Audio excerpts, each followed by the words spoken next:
I'm back for another Paper Movies episode. It's been too long, and we're talking about, if I'm being honest, probably one of the greatest novelizations ever written. We're talking The Terminator by Randall Frakes and Bill Wisher. Wisher. I don't have a copy.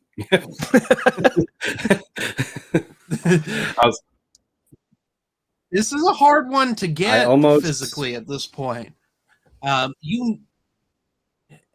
saying something, because Adam has an uncanny ability to find rare books in the wild. I have actually. He's never found this one. Yeah, it was $100. Didn't you find that really found expensive one? Couldn't afford it. Well, why was it $100 though? Wasn't it signed? Yes, it was signed. Yeah, by the author. Bet you regret that decision. I regret that decision. Yeah, I didn't have $100 at the time. I mean, I did. You just got to get a credit card. I mean, I could have done that, but I like being married. So, yeah, we found that when we did our Texas trip. It's on one of our vlogs over here on the Paper Movies channel. That's right. That's right. I missed a lot. Although I'm glad I missed Godzilla. Yeah. I'm very glad that I didn't sit through that. But let me tell you. So I got to explain how this came about. I'm in the middle of reading a book for another one of my podcasts called Walking Without Rhythm. It's a Dune podcast. And the Dune book I'm reading is just kind of a slog. Like, it started off pretty strong and it's kind of faded off into just constant buildup to nothing. It's quite unfortunate and should have been edited, but that's neither here nor there. I needed a break, and I went on to the YouTube channel Teach.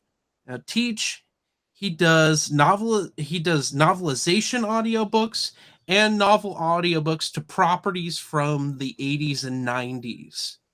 So I found him through looking for Predator audiobooks. He does Aliens audiobooks. Now he's doing Conan the Barbarian, the movie novelization for that. But he did one for the original Terminator, which is a book from my childhood, actually. My mom owned this. It was one of her favorite novelizations. And I had never read it. I had heard nothing but good things. I've seen this on many top 10 best novelizations of all time lists. And quite frankly, it's deserved. So without further ado, let's talk about Terminator. You've probably all have seen Terminator 2, because it's the more popular one. But in the future of 2029, the Cyberdyne Systems, Skynet, sends a cybernetic organism, a Terminator, back to destroy the mother of the human resistance, Sarah Connor, before she can conceive her son. So John Connor sends Kyle Reese back to protect Sarah Connor from said Terminator. And it's like a hero's journey. It's noir. It's violent. It's wonderful. And it's a good book. But one thing I want to talk about with this is that this book doesn't have chapters. Rather, it is broken up into 3 days, and it has times of when events are happening. And I really like that. I could see why people wouldn't necessarily, but I found it refreshing. He keeps the book pretty fast-paced. Thoughts, guys? Go ahead. I loved it. This novelization was absolutely incredible, and I can't believe we waited this long before we covered it. This is one that, like, what novelizations should be. It describes everything that you see on screen. It adds to the story. It, like, gives that lore. It really made me think of another novelization that we did, like one of our first ones, Dragon Slayer, where it took the material and enhanced it, like, with nothing but good things. There's like not one thing that I can say about this novelization that I wish was removed, taken out, changed, altered in any way. I thought it was a brilliant novelization. Adam? This whole experience was a little different for me because um, it's not because I never wanted to. It was just never, I had never seen the Terminator film up until a couple of days ago. Or I have some of the novelizations. The only Terminator film that I've seen was the third one, I believe. What was it? Judgment Day? Or no, yeah, Rise of the Machines. Yeah. It was Rise of the That's the Machines. only one that I'd seen, and that was like when I was in high school. But so I watched the film the other night. I really enjoyed it, and intrigued to watch Terminator 2, Judgment Day. I've heard good things about it, and I think Matthew even said that he could watch it nonstop. And but it was going from the film and then immediately starting the novelization was kind of a fun trip because I was able to easily point out, like, oh, yeah, that was in the film. Oh, wait, that's new. And what I did like is that it added more depth to the film. Like, I'm going to give an example, like the beginning, the garbage man, like it gave like a backstory about him. I like that it's making like every character like worth investing in. Like it's like in the film, like you see some of those characters for like a split second, and but it added so much depth to this, and I thought it was a very solid read. I enjoyed it, and to answer your question from after listening to the audiobook from Teach, yes, I am regretting not buying it. Maybe next time. I listened to the YouTube channel Teach. He read it. Great narration. Like, that's the type of audiobook that I prefer. It doesn't do anything fancy, not making it turned into like an audio drama. It's just, I'm going to read you this book. I love, like what you mentioned, the garbage man. I had that in my notes to talk about. I think it was brilliant by the authors to take somebody who's on screen for just a second, give his whole backstory, talk about his mood. I thought it was great.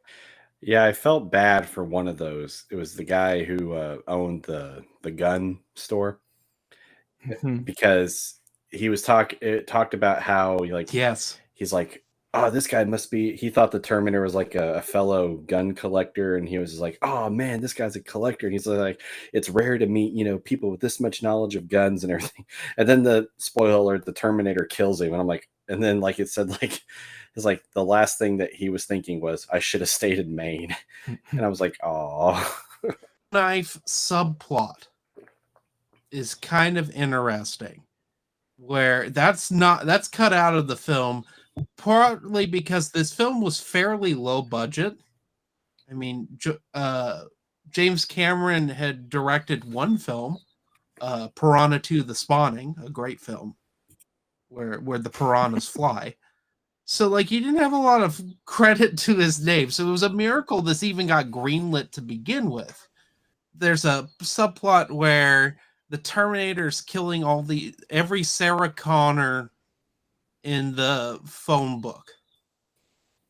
Just going down, looking. This movie's, this book. I mean, it's a little dated with that, but it's not a big deal because I'm sure the Gen Zs don't know what a phone book is. But he's checking to see if he's killed the right one by doing an incision with an X-Acto knife in the ankle to see if there's a pin there, and we find out why that's a thing later, and I won't spoil that. The other things, I like that Sarah's roommate and a roommate's boyfriend get more characterization. Yeah. That's fun. Just Sarah, they take it. The book takes its time in establishing Sarah Connor as a college student who's down on her luck, works a terrible waitress job where awful children stick ice cream in your tip apron. Just little brats, and then her life gets turned upside down by a machine from the future. But also the police detectives get more screen time in in the book, which were scenes they filmed. They are deleted scenes with them. It just got cut out for the final product of the film. And those are nice. I just like this whole thing. I love the pace of this. I'm not kidding when I say I think this is it the best book we've ever reviewed on here? Because I will, it's tied with Rambo First Blood Part 2, where that added like Yeah. philosophy and religion to the book. I This mean, doesn't quite do that, but like like it's this one, this really, novelization really ties good. into like the overall franchise. Like that's easy to say about any book, but this one, if you read the second book, and I'm not, this is the only thing I'm going to say to it. This is the perfect flow into the next novel. It's like a seamless story that's being told. Like the ending of this novelization is awesome. When you got the Yes. two guys that find parts from the Terminator, and they're discussing their business tactics and like, what are we going to do about this? You know, they crossed police lines to find this material. It was fantastic, and something that I loved about diving into Kyle Reese's mind of the culture shock. I feel like we got more of the culture shock in the story than we did in the film. You know, he's like looking at the police officer's firearm, and he's like, "Oh, it's an old model, but it's probably new." Yeah. Like, it just gives you that he's trying to adjust how to survive in this new world that's got an abundance of everything. He sees all the food, all the supermarkets. He's just kind of like, man, I don't have any of this stuff. Well, him eating the pizza. That's Yeah. a heartbreaking scene. I also love how he doesn't understand how money works. Like he just doesn't get it at all. And he just like if he doesn't steal it, he just throws just a hopes bunch that of it's all money that he there, got yeah. from somewhere. Yeah, or the Mhm. fact he steals a homeless man's pants and they smell like piss. I like the confession that Sarah Connor makes. She's making notes, writing stories, basically writing books for John Connor. Like, here's a guidebook, the survival book. She confesses that the Terminator, in a way, actually did kill Sarah Connor because everything from her past is now gone. She has to change her life completely. So her life, yeah, she's drastically a different person. Yeah, I after I watched the film and read the book, you know, this whole thing is just like spoiler alert. You know, it's revealed. You know, there was a whole question about who the father is of John Connor, and you know, it was revealed that it's actually Kyle Reese. And I was just like thinking about this, like, wow, this is the first time the like his son was actually born before, you know, his dad. And the one thing that I don't know, I'm not sure, I may have missed it, but or if it's explained later, but I was kind of wondering, like, how is the Terminator like being like an advanced, you know, machine from like the future? I was just like thinking, like, confused. It's like, wouldn't like he immediately know who the real Sarah Connor was? No, because and it explains it in the book. Skynet didn't Oh because wait, she went off the yeah, grid for so long. They didn't have enough information. All they right. had was the pin that I discussed, but a lot of that was lost in the nuclear war I that happened remember them mentioning. on Okay, never Judgment mind. Day. Yeah, I remember that. Gotcha. Um, but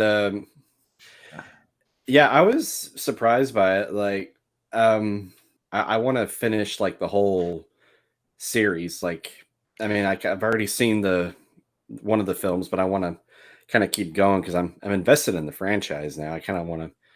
Adam, after 2, it is the most I disappointing have more to say franchise about you'll that. ever come across. I They agree. get progressively But worse. I have more to say And about the- that in the T2 discussion about how all of them can actually work. But I know there's one Yeah. film that isn't Christian Bale playing John Connor. Yeah, that's Salvation. It's the only one that's in the I think I future, have that novelization which you'd actually, think it'd but be good. Yeah, Alan Dean Foster wrote it, of all people. but And yeah, Salvation's not good. well, I was gonna say, you mentioned earlier, Jeremy, you would consider this one of the the best novelizations we covered, and I'll agree with that. I think it's definitely one of the better ones we covered. I actually was going to say that I think it's probably at the same level of Alien, because that one was a really good one. Like, what would you think? Think it's better than Alien? I think it's better than Alien because I think it does more world building Oh, than Alien does. absolutely. Alien is a solid novelization. Do not get me wrong there.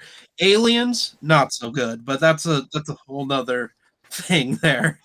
Aliens is like a contractual obligation, the novelization, if you want my opinion on that. But Alien is a solid novelization that unfortunately the ideas that Alan Dean Foster does add to it get contradicted with sequels. Whereas Terminator, until we get to 3, we don't get the contradictions, which you can argue time travel changes things, and that's kind of a thing that's brought up in T2, which we'll discuss at a later date. But like, did you guys feel more that this novelization was leaned more on the horror side than the film did? I would say that, yeah. I think the only thing that I felt was more horror-esque about the film was like the Future. the effects used to like for the when the Terminator is like in full android, like its movements and everything was like more stop motion and everything. Like Mm-hmm. I don't know, it kind of brought back some of like some of the nostalgia, like because that's that type of animation was always kind of creepy to me, and yeah, that's Stan Winston that did those Mhm. effects, who created the Predator, and he actually did work on Terminator 2 somewhat. The part where the Terminator approaches the junkies and he kills them, he rips the spine out of one of the guys. Was that like an Easter egg about like something related to Predator? Was Predator first? No, this film came out in '84. The Okay. Terminator came out in '84. Predator came out in '87. Because Arnold Schwarzenegger called up Stan Winston when they had the grasshopper Predator played by Jean-Claude Van Damme on stilts that was salmon colored so they could chroma key it out. They're like, we need Schwarzenegger called in a favor for that, like because otherwise that movie would have bombed. But when we talk about Predator, oh boy, that's a whole other it'll happen there. Yeah, I felt that this book was a little bit more horror focused with all the future scenes. Like every time we jump to the future, you just see how desolate it was. It just creepy vibes. Like you're not guaranteed tomorrow, but in the future, the way that they were describing these machines was scary. Mm-hmm. I like the foreshadowing. We mentioned, or Jeremy mentioned the kid that dunked the scoop of ice cream in Sarah Connor's apron, and like her coworker was like, "It's like, don't worry about it. It won't matter in 100 years." And I'm like, it really won't. Yeah. Yeah, that's clever. I really like that the Terminator reflects on humanity and how the resistance starting at the age of 8-year-olds are fighting in the resistance. Just insane. Or whenever Reese is thinking back to, there was no time for love. There wasn't time for that. We just survived. Mm-hmm. And that he's just mangled. He's just a mangled, gnarled 19-year-old. Looks way older than even when I watch the film, is. I feel like he's still older than me. Like he's got to be in his mid 40s, right? Well, yeah. I also, there was a scene that I kind of chuckled. It was, I believe the Terminator is at like his base, and like he's talking to this guy through the door, and his mind is like processing like the best responses, and it said like there was one of the responses was "F you," this and that and everything, and then it said like he found that response more compelling. So he just, I was like, Yeah. Well, I love that Mhm. the hideout is established, which honestly, you know what it felt like? Highlander. With the Kurgan has a similar scene where he ends up getting a base of operations from like a weirdo in like a cheap, sleazy motel. Here's Good something that I found find. interesting too. Cy- Yeah, this, yeah, I just can't get Cyberdyne is over this. actually a real company in Japan. It was founded in 2004. Did you guys know that? Mm-mm, Yeah, I did and not. it's weird. It's a Cyberdyne is a universal universal No. venture that develops cybernetic technology that fuses human, robot, AI, and information systems. They help like with prosthetic limbs and stuff. Kind of funny. You can look it up. There's a website. Oh. So they're more like omni Yeah, consumer This products is getting from into some RoboCop. tinfoil hat territory here. yeah. Look it up. Whether you just collect novelizations or you collect and read them, like this is a must. Don't be like me and take Absolutely. 35 years to see the movie. Yeah, watch this movie. Mhm. All but one shot of this movie holds up. And that's that weird forced perspective that James Cameron had an obsession with in the 80s. It's that weird forced perspective when they're trying to close the door and you see the Terminator. It's clearly rear screen projection. I hated that. I hate that James Cameron was so obsessed with that. It reeks throughout of Aliens. And especially, I'm nervous to watch he just remastered Aliens in 4K, which we're supposed to get a Terminator 4K re-release this year because Terminator turned 40. That's another reason I wanted us to tackle this. So I'm nervous to see if the optical shots look good in ultra high def. I want to promote something here, if I may. Dynamite Comics owns the rights to Terminator comics. It's a miracle that something isn't like a movie IP isn't owned by Marvel, and we should celebrate this. Um, Dynamite is doing a crowdfunding campaign to re-release all of the Dark Horse comics in oversized hardcovers. You can get them in paperbacks, and they're going to be in chronological order. Or if you want to be primo, steel bound books. Nice. Yes, steel bound comics. The campaign ends on May 7th. I've been promoting it on my channel, and I highly recommend it if you want to check those out because there's some good stuff. If you want good expanded Terminator stuff that follows this novelization, that's your best bet. It's going with the Dark Horse comics that are now being Awesome. released by Yeah, very Dynamite nice. Comics. So I I'm got- going to assume that everybody's going to give this book an F. Yes. I mean, yes. F minus. Oh yeah, it's the Effing worst. awesome.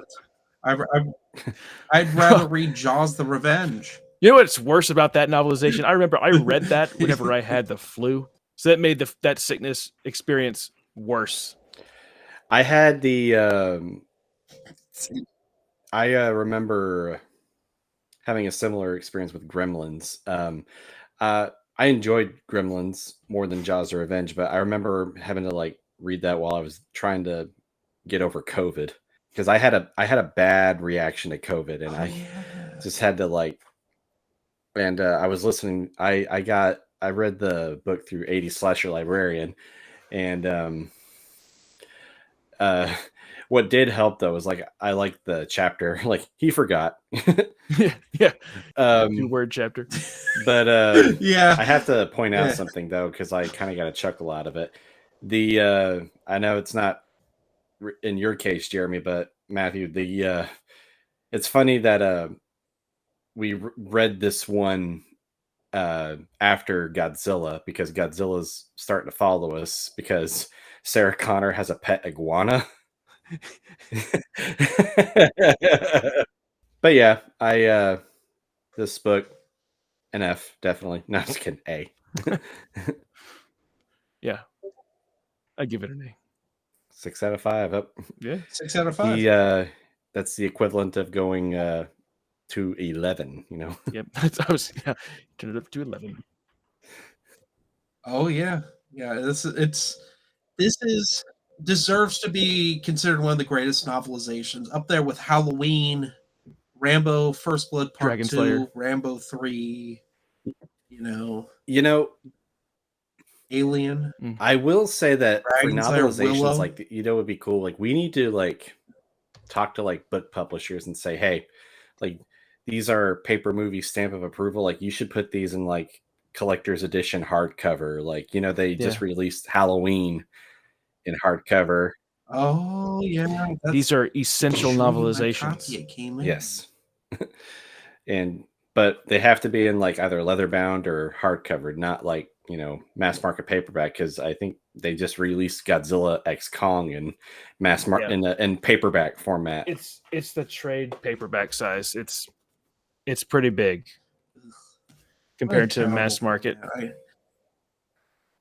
Ugh. And it's bound worse than a mass market. Drives me nuts.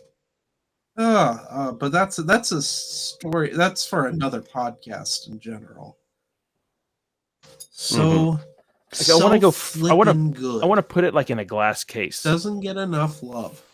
Like a red light shining down on it. Oh, here's what you should do: glass case, but see if you can find like a replica of the Terminator's like cybernetic skull or something like that. Like the arm. Mm-hmm. Like and then you can just put like a note saying, "I'll be back." Yeah. But yeah. Oh, Jeremy, I know you'll appreciate this. I'll do you one better. Instead of like a hardcover, they should release Terminator, and I'm just going to go out on a limb and go ahead and say Terminator 2. I haven't read it yet, but I'm about to. The novelizations in the Barnes and Noble leather collector's editions. Yeah, that would be cool. They did that with Indiana Jones leather, novelizations recently. So those are great. So yeah, we recommend that you guys pick this one up and give it a shot if you can find it, or go over to Teach, that YouTube channel, listen to it, do that for the next one. Next month we're going to be doing Terminator 2 Judgment Day. So go listen or read.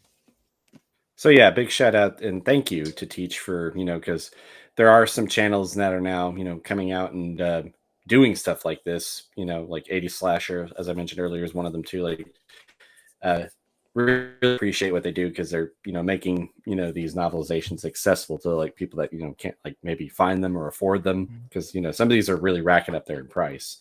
So it's really great that they're doing that, at no costs of their own, or like they don't really get any monetary profit off of it. So right. Yeah, if they have a Patreon, people support the Patreon. Really mean it. Like, that's the only way these guys are getting paid. I know 80 Slasher Librarian has a Patreon, and you usually get perks and stuff, even with the AI generated audiobooks. You've got Encyclopocalypse putting out a bunch of novelizations. And also we found another website that is publishing novelizations, Stop the Killer. Right, Jeremy, Adam? Yeah. Yeah, they're publishing. They announced. Yeah. They also do Basket Case. Oh God, what are they? They do board games. And then Basket Case, Silent Night, Deadly Night, My Bloody Valentine, but those are really premium. Those are limited runs. So as of this recording, Basket Case is up for pre-order. So, and they're signed by the author, come with a bookmark. Pretty neat. Yeah, go get that. Yeah, we'll check you guys out next month. Talking Terminator 2. And I'll also have a single cut coming out in a few days for House Shark. This was printed by, published by Encyclopocalypse. This is going to be a doozy. Well, nice. It was nice to have you back on, Jeremy. Yeah. And it's going to be nice to have you on for the next couple episodes. It's been good. Since Jeremy's joining us, I have to. I noticed that we haven't actually did this yet, so we have to say tune in next month for the Men with Beards podcast. Oh yeah.